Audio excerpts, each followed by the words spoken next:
your type. Who of you has a type? You're afraid to say that now. I had a I type. think I've done, yeah. Yeah? And you know what it is. Yeah. And is it looks or is it, what is it? Well, yeah. Oh, I thought you meant literally looks. Yeah. I don't mean like No, looks. character. Yeah, based on looks. Yeah, I like pretty boys. That's very honest. Oh, there you go. Yeah. That's very honest. A lot of dating advice will tell you that you need to look for attraction. I'm challenging that belief. I believe you shouldn't look for attraction. Oh, not challenging. Character is what comes out when things get real. Character is what shows up when you're ill, not feeling well, not being on your best behavior. Character is what shows up when things get stressed out or complicated. So character needs testing to see what you really have, which is why setting boundaries is so important. You can only see someone's. I was working together with someone last year, and it was a long project, and I thought we were on the same page. And during our working together, I felt more and more squeezed at someone, thinking something goes wrong here. I'm not sure. Is it me? Is it him? What do we do here? We were colleagues, and I thought we were doing the same thing until I set some boundaries. And I said, I'm not doing this and that with you. I'm not going here and there. I'm not. We're working on this stuff together, but I want it to be more like that, and I don't feel I have the space to give this input to you. He was gone. The next day, he said to me, oh, well, if that's what you want, and this is the end of our cooperation. I set a boundary, and he showed us true colors, which is what happens sometimes when we do set boundaries, right? Sometimes people can charm you, and they can show this pretty picture of themselves, and they can suck you right in. I've dated these guys, I know how that works. And you feel really good about yourself for a short time until they show their true colors. And you feel more and more squeezed out of the relationship, out of the picture, out of whatever. So character needs time to test. And the problem with type is, if you think you know what you want and you can spot that from looks only, you're wrong. If you think you can know a person just by looking at them, you're wrong. I have counseled the prettiest, gorgeous couples in the world. You know the types, the Brad Pitts and the, what's her name? Well, they broke up. They divorced. There you have it. I mean, they can be gorgeous and horrible to each other, and it happens all the time. Looks tell you nothing about a person's character at all whatsoever. The reason I'm stressing is that this is because I think society just helps us to put a lot of emphasis on looks. And a lot of dating advice will tell you to look for a certain type, or to have your type in mind when dating, because it will help you pick people. It really doesn't. And now I'm going to say something very nasty, but you don't need to be friends with me after this day. The reason you're sitting here is probably because your type is off. It's important to be suspicious of the things you want. It's important to be suspicious of the people you naturally fall in love with, because your sort of natural inclination may not be right. And I'm telling this because that's how I experienced it, and I know how I know many people have experienced it.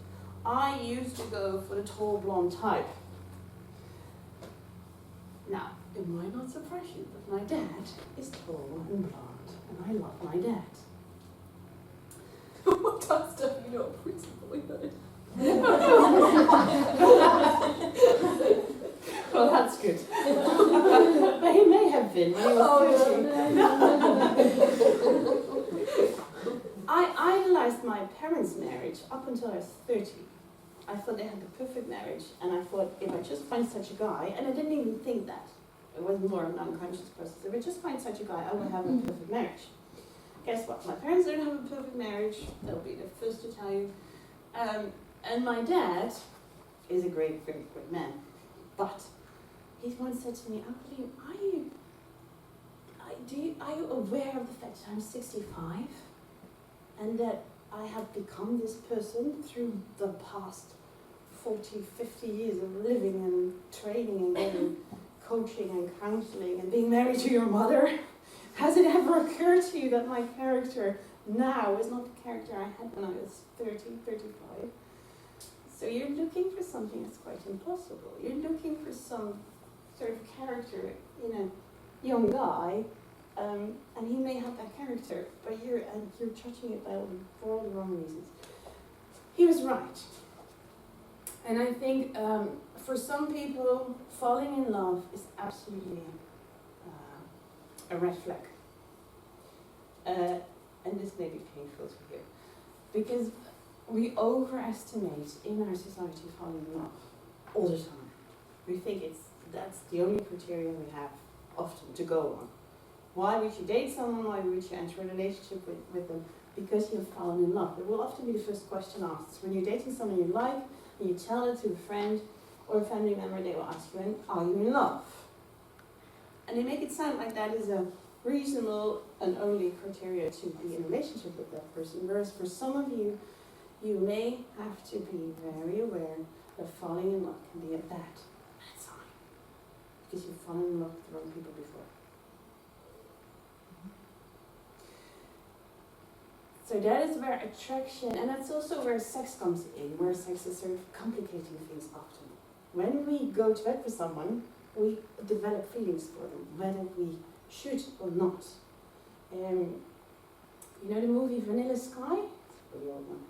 But Cameron Diaz literally says this at some point. She says to Tom Cruise, and they're racing in this car, and she says, when you have sex to someone, your body commits to them, whether you want it or not. You become attached, and it's true. It's literally true. You can test it. So that's why keeping the whole sex thing out of dating is so helpful, because it will help you sort of keep a solid mind and be able to discern whether or not the character person is as you think it is and would suit your character.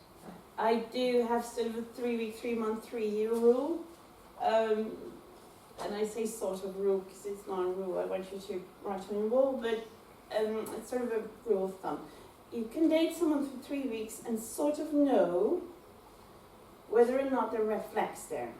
And that's all you look for in those 3 weeks. So are there red flags? Are there things that are really odd, like they're not speaking to their entire family, or they don't have any friends, or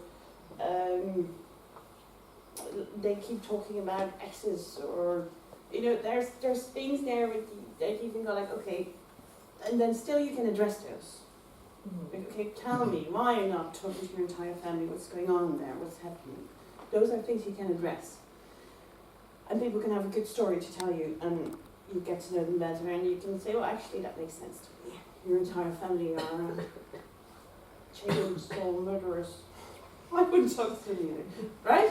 There's reasons people can sometimes have for things that strike you as complicated or odd. But after 3 weeks, you will have something to go on in terms of knowing whether you want to see them again or not. Mm-hmm. Just like how you make friends. After 3 weeks, you get to know something of the other person's character. After 3 months, hopefully you get to know a lot more because you do a lot of talking and a lot of getting to know each other. And after 3 months, you have somewhere to go on. If you can't decide to marry someone within 3 years, you probably will never marry them anyway, so you better break up. That's sort of fun rule of thumb. If someone doesn't propose to you after 3 years and you want them to, they're not going to. So you can confront them. You can say, listen, this is it. This is where the road ends. This is where the getting to know phase should become a more committed phase, or we should end things. Having said that, yes, people do change. Now, the beauty about being a couples counselor to me is that I can see people fall in love again after 20 years of marriage, after going through the most horrible things together, after cheating, after losing a child, after all sorts of things. And we know more and more about love to help us as couple counselors do that. If two people are, and this is the big if two people are committed to go into that process together and come out of it together. That's what you need, basically, as couples counselor. If two people say, we are going to fight until our last breath to figure out how we can stay together, then they have a pretty big chance of them coming through. Obviously, often that's not the case, and one of them will want to back out or will not want to put in the work. People change, and that's a good thing. People should change. I'm more worried if they don't change, actually. The woman I am today is not the woman my husband married 5 years ago. Because I had children, because we moved countries, because things happen. So you should change, but hopefully for the better, not for the worse.